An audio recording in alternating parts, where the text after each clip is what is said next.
మీద సార్ తీసుకుంటారు. నాకు కల సార్ 24 సంవత్సరాల్లో కట్టిన ఆ ఇంటిని నేను ఎలా బాధపడుతున్నా తెలియాలి సార్ మీకు అందరికి. అక్కడో మాట ఎక్కడో మాట ఆడే మా పద్ధతి కాదు సార్ మాది. ఇక్కడ ధనాన్పేటలో గేదెల రాజారావు అని ఆయన ఉన్నారు సార్.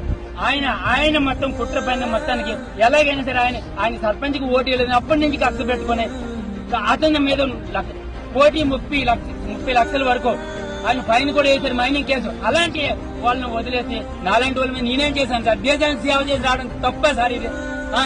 అలా కాకుండా ఇంకా ఎంక్రోచ్మెంట్లు ధనంపేట విలేజ్ లో టోటల్ గా చాలా ఎంక్రోచ్మెంట్లు చేశారు వాళ్ళందరూ కలిపి. పూర్వం భూములన్నీ మొత్తం ఉన్నాయి వాళ్ళ దగ్గర.